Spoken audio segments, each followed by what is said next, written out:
Alright, magandang hapon po sa inyo lahat at welcome sa isa namang set ng interviews ngayong araw na ito. And we will now join by one of the country's best soft tennis athlete. Pero nung araw, nag-junior lawn tennis na yun. At of course, relate na relate talaga yung kwento niya because from being a top junior athlete noong araw sa lawn tennis, nag-transition na and na sabihin nating napunta na sa pagiging coach niya. And recently, siya po ay naging coach ng ating Philippine Girls Under 14 or Under 12 tennis team na nakakapag-qualify nga diyan po sa World sa Kazakhstan. Third place po ito sa Southeast Asian qualifier na ginanap po yan sa Singapore. And hindi ko na patatagalin pa, makakasama po natin ngayon ang ating kaibigan na si Coach. Hindi na siya ate, Bambi na tawag niya. Coach Bambi Soleta. Coach, magandang hapon po and welcome to Sports Corner. So, magandang hapon sa lahat ng nanonood at nakikinig. Magandang hapon ka. First of all, hindi na ako sanay na tatawagin kitang Coach Bambi. Hindi pa rin ako sanay, hindi. Ate na lang. Kasi alam natin pag si Bambi, ang tawag ko sa kanya Ate Bambi kasi lagi ko yan nakikita sa mga engagements when it comes sa soft tennis. But of course, may malalim talaga history talaga si Ate Bambi. Sabi mo nga dati lawn tennis ka at sabihin natin isa sa mga top rank na junior tennis nung araw, no? Yung top rank noon, di ba? Actually, nung time ko, wala pa kaming 12 under. So, nag-start ako na nag-represent na ng konti nun. World Juniors pa siya. World Juniors yung tawag niya and then Junior Fed Cup. So, nung last time din nung Sri Lanka, so ako din yung naging captain for the 14 under. And then, iba naman din yung captain din for the BBG. And then, ito na yung second time ko na mag-handle ng junior team na, which is a 12 under. Pero this is actually your first stint ever pa lang being a coach na? This is the second time kasi nag-captain din ako sa 14 under junior team. Itong February din sa Sri Lanka with Coach Roland din. And then kami din yung this time nasa Singapore. Okay, but we'll discuss more later. Pero bago yan, ang dami mo ng mga kaliwat ka ng mga events lately. Nag-pickleball ka rin sa Iloilo kasama si Ate Bien. Yes. Kayo? Oo, kakarating lang namin. So, actually, bago yung Iloilo, meron din kami, na-invite kami for the best of the best pickleball tournament. So, nag-third place kami ni ate doon sa women's doubles. And then, I play with Ken Narvasa, husband ni Sarah Lim. So, nag-mixed doubles kami. So, semifinals, we lost the third, the battle for third. And then we went to Iloilo nga for another pickleball tournament. And then for the doubles, ayun, nag-gold naman kami ni ate. And then nag-gold din si ate sa mixed doubles. So double gold ulit siya. Oo, at this is not the first time na makasali nga doon sa paddle.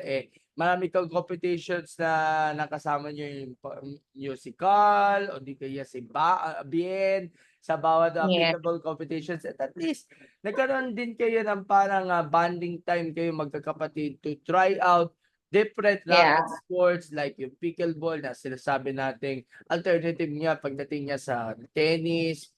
And of course, naglaro ka rin sa paddle. Naglaro ka rin sa APPT Tour. Yes, oo. Naglaro ko ng APPT. So, 3 APPT na yung nalaruan ko. Hong Kong, Bali, and Phuket. Actually, kasama ko si Jess. So, luckily, kasama ko si Jess. So, siya actually yung nag-guide sa akin sa paddle world. And just recently lang si Attorney Jess is the new #1 pagdating sa APTT ranking. So, congratulations. Something to proud of. Congrats kay Attorney Jess. Sobrang galing kasi napanood ko lahat ng games niya from Hong Kong and then Phuket and then Bali. Ang galing talaga. Sobrang nakaka-proud and every time na pinapanood ko siya sa finals. Okay. But now let's focus on dun sa inyong recent trip nga last month dyan po sa Singapore, regional qualifiers for Southeast Asia for the ATF 12 and under team competition. So, bago ako magtanong dun sa preparations, how was your reaction nung natanggap mo ng offer mula sa PhilTA na ikaw yung magiging coach? And of course, yung maraming taon ka na nag-serve ka from the national team sa juniors tennis, sabihin natin malaking utang na loob para sa inyo at malaking factor talaga para tanggapin mo yung offer ninyo to coach for the national team. At nakakapanibago pa ba sa'yo?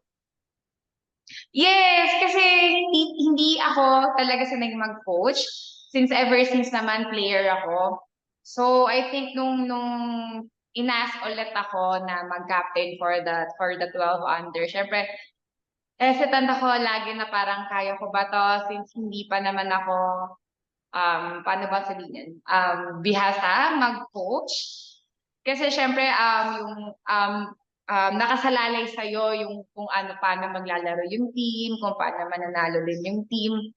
And syempre parang inask ko muna yung ibang coaches sa tennis kung sila yung available and marami din naman kasing parang hindi naman biglaan din yung pagka-entry ni Philippines. So swerte din naman ako sa team ko. So, syempre, inask ko muna yung permission ng team ko kung i-allow nila ako since this is the second time na mawawala ulit ako sa team. Syempre, I have to train the girls and then mawawala ako for a week. So, very supportive naman din yung team ko sa akin na mag-captain dito sa Singapore. And I think yung dinala ko na lang doon na experience ko is yung pagiging senior ko dito sa soft tennis. So the way I handle my teammates or kung paano kami sa team and yung experience ko rin naman sa tennis and kung paano ako naglaro ng mga team event before. So yun na lang din yung shinare ko dun sa girls team. Not to mention also, Coach Bambi, dahil matagal mo nang na-experience yung makapag-compete internationally back then nung nasa juniors team ka na lawn tennis. At least yung mga guidance nyo, pag-mentor mo, pag-coach ninyo, makatulong para ma-gain yung confidence at mapataas yung expectations niyo as a team. Yes. Actually, I think masasabi ko mas mentor yung ginawa ko more than the coaching. Kasi syempre pag sinabi mong coaching, parang tuturuan mo sila ng mga skills, kung paano pumalo. I think for me, yun yung kasi yung coaching eh. Pero mas more on minentor ko sila nga. Since hindi naman siguro nagkakalayo yung age namin ng mga girls. So hindi naman, I think bata pa rin naman ako. So, yung the way na minentor ko sila kung paano maglaro ng team event, syempre hindi ka na lang naglalaro for yourself. Kasi sabi sila maglaro as individual, as kung paano sila mag-local tournaments here. So, advantage rin naman na kung nung tennis time ko, so naglalaro ako ng junior team event. And then, ngayon naman na soft tennis ako, I still also play team event. So, madaling, medyo nakapag-adjust ako doon sa team event ng girls team dito sa Singapore. What about yun sa guidance ninyo from your fellow coach, si Coach Roland Count? Of course, marami siyang mga experiences, marami siyang mga expertise when it comes sa coaching. And even yung mga senior coaches dito sa soft tennis and table tennis na guide sa, sabihin natin, pangalawa or sabihin natin, sophomore stint as a coach. Actually, malaking factor na si Coach Roland yung kasama ko kasi syempre siya na yung ayoko baka magalit sa akin pag sinabi ko siya na yung pinakamatanda. I mean, siya na yung may experience yan. Siya yung may experience na mag-coach dito. So, nung nalaman ko na siya rin naman yung sa boys team, para hindi na rin naman ako nagdalawang isip kasi alam ko na i-guide din naman niya ako kung paano yung mag-handle ng team as a coach sa tennis. And lahat from the day one ng Sri Lanka hanggang dito sa Singapore, kung paano yung training, kung paano yung flow ng tournament. As in, nandun siya all the way, ginaguide talaga niya ako kung paano yung mga gagawin. And also, dun sa mga coaches ko, kasi syempre, I have four coaches eh. So iba-iba rin sila ng mga personality. So naka-pick up din naman ako kung paano talaga kausapin yung players, not as like teammate, kung paano nila kausapin kami as coach and player. So yung background ko naman sa coaching and then sa mga coaches ko is malaking tulong din naman since ang daming nakapaligid sa akin ng mga coaches. Okay, so we headed now to the preparations. Nagkaroon ata kayo ng parang tryout para sa national team natin na ipapadala diyan sa Singapore, and Yeah. 3 of them were picked base sa kanilang performance during the tryouts. Ito nga nabanggit natin sina Maristela Torrecampo, si Maria Ataysa, and si Ella Paglalunan. Ayan po yung tatlong members ng ating team na pinadala po for the ATF 12 and under Southeast Asia qualifier dyan sa Singapore. So, how do you, sabihin natin, assess yung preparations natin para dito sa team mula sa tryout hanggang sa serious training? Kasi nakikita natin, nababasa nyo naman yung mga style of plays and techniques ng ating mga bata na sabihin natin, may bubuga pa pagdating nga sa mga makaharap pa na mga bansa. 7 sila na nakaharap dun sa competition na yun. Actually, maswerte ako kasi malakas talaga yung girls team ko kasi nga si Maristela, si Ella, and si Maria. So, sobrang swerte ko na sila yung nakapasok sa tryouts kasi sobrang kumpleto na ng mga play nila. Actually, wala na nga akong tinuro talaga sa kanilang bagong skill eh. Mas more on talagang minentor ko na lang sila, minotivate. And talaga ako na lang yung taga-push nila sa laro. Kasi kung napanood niyo yung laro nila, sobrang galing talaga. And nakaka-proud yung mga girls. Ang feeling ko ang maganda lang kasi sa mga bata pa, hindi nila masyado, paano ba yun? Hindi sila masyado kinakabahan. Para lang silang naglalaro dun sa court. Pero makikita mo yung seriousness dun sa bawat game nila. So, madali na for me.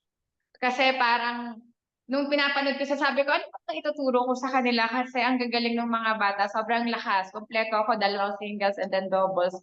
So, parang nung training part pa lang namin is, mataas na yung kumpiyansa namin na makakapasok kami sa top 3. Full package talaga yung ating mga pinadala natin diyan sa Singapore, and of course it's a big help na rin dahil nasasanay din sila sa mga local competitions, sumasali sila for experience and exposure. Kaya unti-unting nai-improve talaga yung mindset and skills nila. Pero intindihin din natin na meron ding sacrifices when it comes to physical at mental health. Pero paano ninyo naibsan nito, especially strength and conditioning? Sorry, ulit. Medyo Ah, nag-choppy. What about yung sa sacrifices ng mga team, and of course yung winning mindset na binibigay niyo sa kanila? Kahit sabihin natin full package talaga silang tatlo. Yun nga, kasi siguro malaking tulong din yung support ng parents nila. Kasi since day one, nung tryouts pa lang hanggang matapos ng Singapore, sandun talaga yung support ng parents, from kung ano oras kami gigising hanggang matapos yung tournament is all the way nandun. So, dun sa actually mas more nag-sacrifice yung mga parents eh. Kasi syempre yung mga kids hindi pa nila naiintindihan yung mga ginagawa ng parents nila. Pero dahil nga supportive yung family nila, is madali na rin nakapag-adjust yung mga team. Kasi halos 6 players yung pinadala sa Singapore, and lahat ng parents nila is sumama lang talaga to show yung support nila sa Philippine team na junior team natin.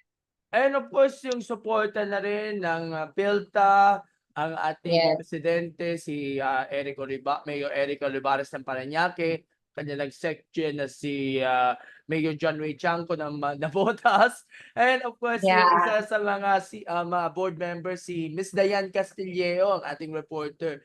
Kasama Yes, nating grabe si Miss reporter. Diane talagang si Section at si Miss Diane, ano pa lang yon, morning, pagkagising, talaga mag-good luck na yon, and gusto talaga nila updated sila sa bawat result kasi excited sila every time na nananalo yung team. At si Miss Diane nakapag-connect na rin sa A6, kaya sila yung official outfitter ninyo all throughout the competition. Yes, actually kahit ng Sri Lanka, A6 din yung nag-provide ng damit namin. And hanggang ngayon sa Singapore. So, grabe yung winner ni Miss Dayan para lang maganda yung suotin ng team. Kaya talagang mas mataas yung confidence nila kasi nang nalaman nila. Syempre, ikaw ba naman yung lalaro na complete package, di ba? Talagang gaganahan kang lumaro. So, talagang sobrang saya ng mga bata nung na-receive nila yung uniform nila. Parang yung uniform niyo yung ginamit mo sa SEA Games, no? Oo, meron may 2019. mga katulad din, oo. Ah, So sabi ko, uy, parang ang dami ko natuloy sets ng mga A6 na uniform eh. alright. So, diretso na tayo sa naging assessment natin na ano yung pala yung standings natin sa group stage lang muna. Pero ang nakalagay dito, top 3. Pero sa group stage, pangilan kayo? Top 1 o top 2? Yung sa group stage, top 1 kami. And then Ah! Ilan? nag-crossover kami, nakalaban namin yung Indonesia. Sayang talaga yun. As in, actually 1-1 yun. So nag-deciding match, yung doubles match natin.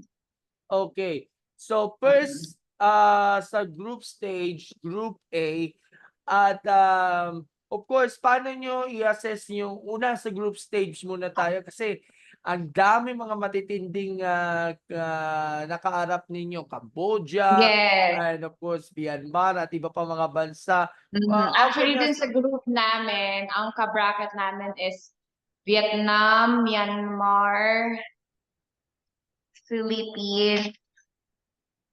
Niisip ko yung isa, hindi ko siya maalala. Cambodia? Basta apat kami.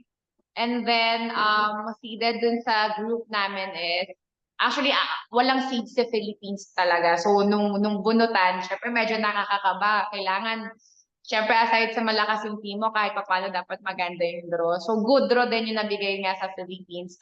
Ang naging ka-bracket na rank player na seeded player, team is the Vietnam and Myanmar.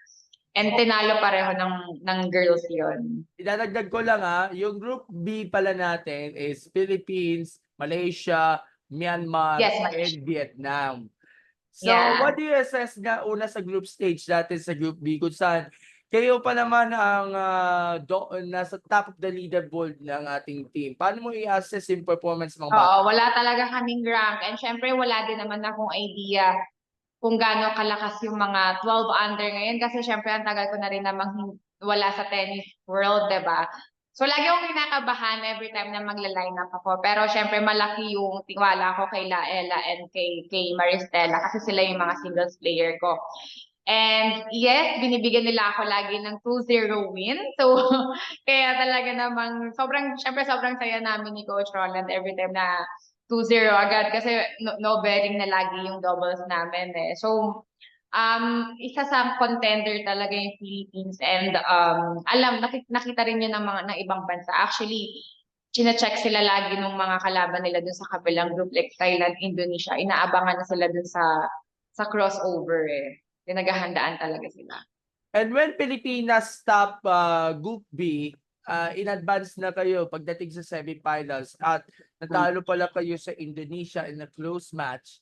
Pero sa third, battle for bronze, wagi kayo, nagtagumpay kayo against Vietnam. Vietnam ulit. Vietnam ulit. Nakalaban namin kasi sa group stage yung Vietnam. So, confident na talaga ako na kahit anong mangyari is papasok kami sa Kazakhstan. Sabi namin, magta-top 3 talaga yung team kahit anong mangyari since nasa amin yung Vietnam. And kahit anong nga mangyari, if kung mag-battle for third man kami, is I'm sure na mananalo din yung girls. And yun nga yung nangyari na ina-expect din namin. Okay. And what's your take nga pala dun sa semifinals at sa battle for third? Alam ko na panood nyo yung Indonesia pero at least we gained yung ating Yes, spot. actually, kinabahan talaga sila. Sobrang ganda nung nilaro ng girls. Close match actually yung laro. Lalo na yung kay Maristela. Actually, down si Maristela noon. 6-4, 5-2, 40-15. And yun yung number 1 ng Indonesia. And naipanalo pa ni Maristela yung singles niya. So, grabe na yung pressure nun sa team niya. As in, nagkakagulo dun sa game. Kasi nagrereklamo na rin yung kabilang coaches regarding sa mga calls. So nagpatawag pa siya ng mga extra linesman, ng head head chair referee doon para lang i-check yung game kasi sobrang crucial na nung game.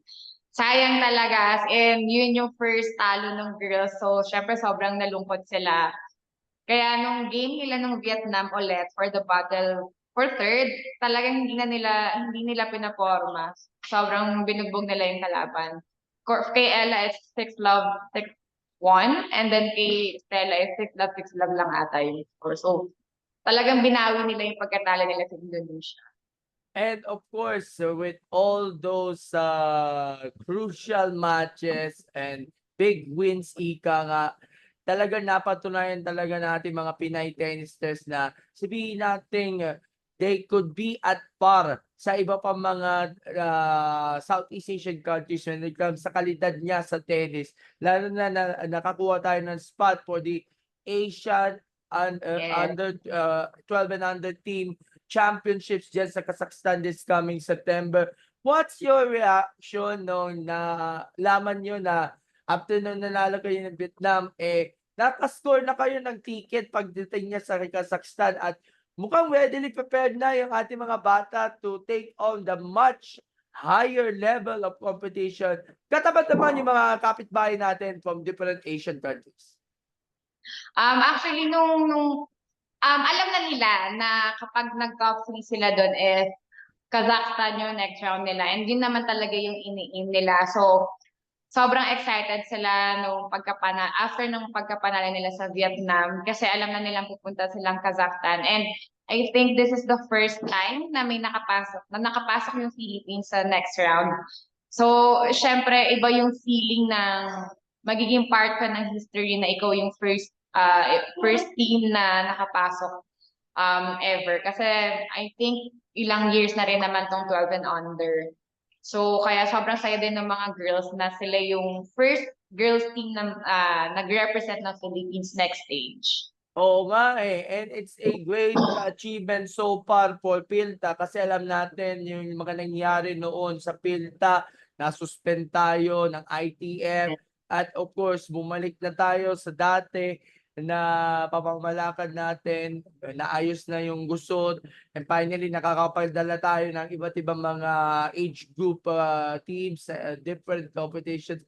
Parang it's a great momentum na rin para sa ating NSA to produce more results like this. Ito nga third place finish niya doon sa Southeast Asia qualifier upang masustain panlalo yung ating tennis program natin, lalo na sa grassroots level, Coach Bambi. Yes, yes. Actually, maganda yung result. This year, lahat ng labas ng junior team from the junior World Juniors, from the Billie Jean Cup, and then ngayon nga tong Singapore na 12 under. Kasi I think dahil nawala yung Philippines for quite some time. So this year is talagang alam mo yung eagerness ng mga players na gusto nilang makabalik internationally and gusto nilang mag-represent. Syempre, for how many years na hindi ka makapaglaro and represent mo yung Philippines and na nakabalik ka na, syempre iba yung feeling doon na every time din na lumalabas kami, na laging welcome back lagi yung sinasabi sa Philippines. So iba yung pakiramdam talaga ng mga players na sobrang excited sila maglaro talaga. At isa talaga sa mga minimiting pangarap ng mga bata natin is yung makapasok na sa mga ATF, ITF tournaments, WTA, and of course yung mga Grand Slam events. Lalo na of course ang ating pambato natin na si Alex Iyaya ay namamayagpag niya ngayon dito sa pro tennis na ngayon. Pero sa amateur tennis, maraming mga aspiring na mga batang players ang nice masundan ang iyapak ng ating iniidolo natin si Alex Iyala. Yes, actually, kung hindi nga dahil kay Alex, siya yung parang naging, paano ba sabihin? Siya yung tinitingala ngayon ng mga bata ngayon. Kasi syempre Filipina, tapos bata pa si Alex, and yet siya yung star ngayon nasa Asian and then Pinay nga. So parang lahat ngayon ng bata is I wanna be next Alex Ayala. So thanks to Alex talaga na binigyan niya ng magandang future yung tennis ngayon. And also for the juniors naman is andyan si AJ Lima, andyan si Nino Alcantara. So alam mo yun, hindi talaga hindi malabong mangyari na hindi dumami yung Pinoy sa Grand Slam na. And of course, paghahandaan mo na yon yung ATF 12 under team competition, Asian Championships dyan sa Kazakhstan sa September. I-retain pa rin ba yung lineup natin, sina Maristela, Ella at si Maria for the tournament? At kailan resume ng training nyo for the said Yes, actually ko-coordinate ko siya ngayon sa PhilCA kung ano na yung next step natin kasi even yung mga parents nagtatanong na rin sila kung yung mga kids kung kailan na yung resume ng training nila and wala pa kang idea since kakabalik pa lang lahat ng ng mga tao ngayon. So titingnan natin and I'm sure you'll get updates naman din. Pero so far, i-cherish natin and of course, i-congratulate natin for the successful campaign niya dyan sa ating regional qualifiers ng ATF 12U sa Singapore, and we wish them good luck if ever sa magiging training nila. Of course, sa participation niya dyan sa Kazakhstan this coming September. But let's focus on sa pickleball. Dahil nasasanay naman ako na si Coach Bambi, soft tennis, tapos coach sa lawn tennis, sa pickleball. So bakit ka napunta sa pickleball? Is it galing ba ito sa inyong mga kapatid? Kasi of course sa Laguna, Lucena, meron kayong pickleball club. Pero parang naatag ka eh. And of course, yung sport na yon parang ginawang libangan na rin ng mga magkakapatid eh.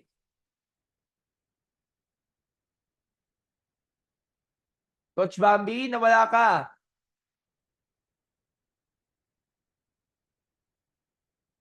Coach?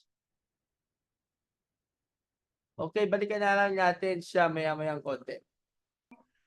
Pasensya na po, medyo nagkaroon lang tayo ng technical difficulties nga with regards Sorry. sa connection ni Coach Bambi. Pero balikan ko ang tanong mo dun sa pickleball.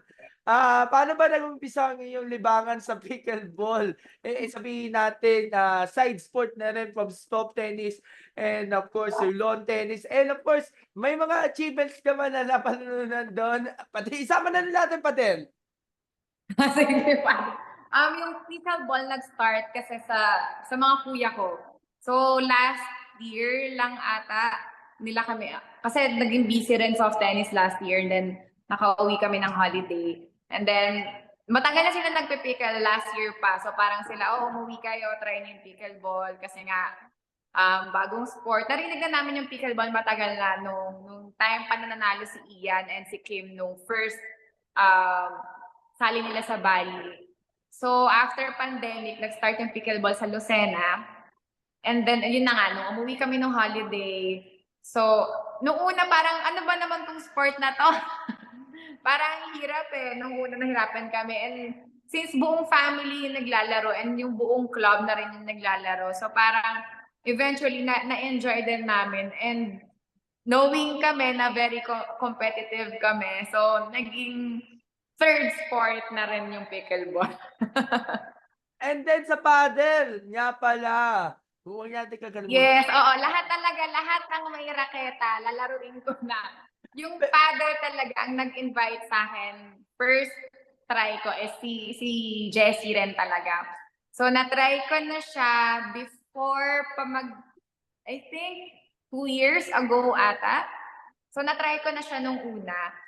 And then, ayun, nag-season ulit kami sa soft tennis kasi ang dami na ulit namin tournament. So nag-stop ako ng paddle. Pero nakapag-tournament pa kami ni Jess nung first tournament dito sa may BGC. So nakapag-doubles kami, umabot kami ng, I think, semi-finals din.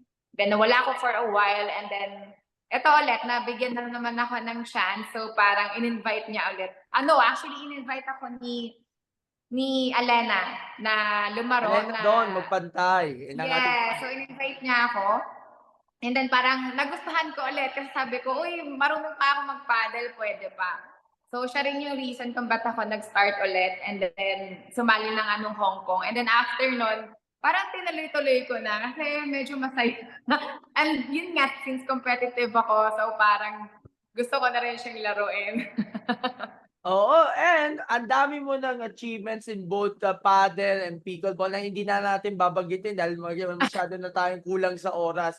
Pero kasi alam natin ang buhay ninyo ay nakaawak mo na sa raketa, lawn tennis, soft tennis. Alam ko prepare ka for the World Championships later this year. Yeah. Then paddle, pickleball. Nakikita mo personal din goals either sa pagiging athlete and either sa pagiging coach, sa mga sports na kinahiligan niyo na may kinalaman ang raketa sa bola. Hindi ko nga alam ba't pag pag nata-try ko yung sport, nagustuhan ko, gusto ko na lang maging competitive, eh. Pero I think kasi, hindi ako nahirapan mag-adjust.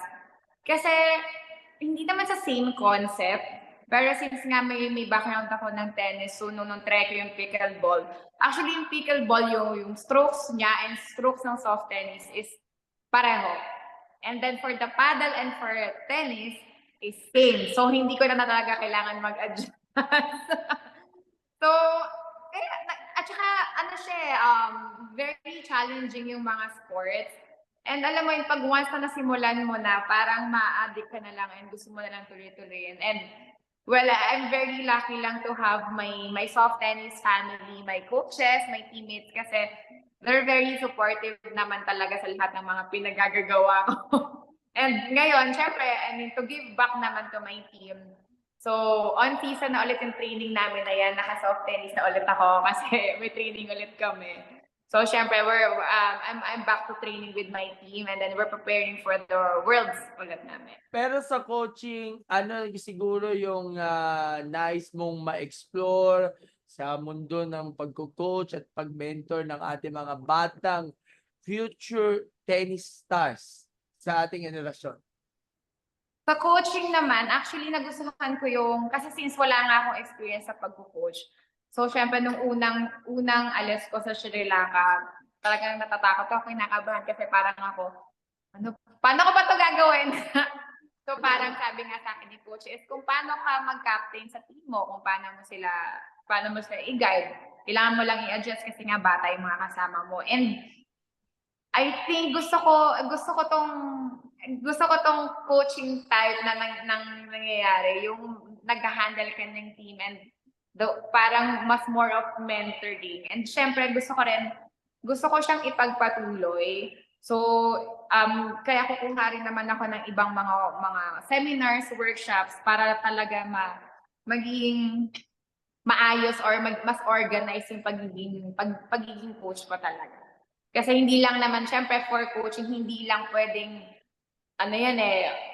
based on your experience or yun lang yung i-share mo. Kasi syempre, yung advancement ngayon ng training and yung technology rin, kailangan na rin man matutunan ng coaches yan kasi nag-e-evolve ang sport. At mas maganda talaga na ma-cope up talaga sa mga bagong trends, sa mga bagong techniques, sa mga bagong rules na kailangan ninyong pag-aralan at gabayan pagdating nga sa pag-mentor nga sa ating mga bata. And then again, congratulations on definitely a wonderful achievement sa lahat ng mga racket sports na involved mo. And we look forward na makita ka namin na mag-mentor ulit para sa ating team sa darating na September sa Kazakhstan, and share with us some updates soon sa training ng ating mga bata natin na nag-third place na doon sa Southeast Asian qualifying. So pagkakataon mo na para magpasalamat sa lahat ng mga taong involved sa journey ng mga bata natin diyan po sa ATF 1200 team competition. Yes, thank you po sa lahat ng sumuport sa mga bata, lahat ng parents na nag-support since day one hanggang matapos yung Singapore. Of course, sa PhilTA, thank you kay Miss Diane, kay Sec Jen Ray for choosing me again, di ba? Na ipagkatiwala niyo ulit sa akin yung girls team. sa President ng FILTA, maraming salamat po. Of course, sa PSC, sa POC, from soft tennis to tennis, talagang grabe yung support nila. And syempre, gusto ko na rin magpasalamat sa team ko na sinuportahan nila yung pagiging captain ko sa Singapore. Of course, to all my coaches, Coach Mike, Coach Bing, Coach Winifredo, and of course, dun sa president din namin kay Captain Bobby Moran. Thank you so much po sa lahat ng support ang binigay niyo sa akin na kahit nawala ako sa team I mean, hindi ako nakapag-training, pero still naintindihan nila and sinuportahan nila ako. So, sa lahat po ng tumulong at sumuporta sa girls team natin, maraming salamat po sa inyong lahat. All right, and thank you so much for your time, Ate Bambi, and see you soon sa mga practice dyan sa Rizal Memorial. Yes, oo. Makikita niyo yung mga updates ko, puro training na. Okay, thumbs up and smile para sa ating picture. 1, 2, 3. Salamat po. Bye-bye. Thank you. Kaya yun na, mag-start na nga kami. Again. Bye. Thank you. Thank Thank you po. you.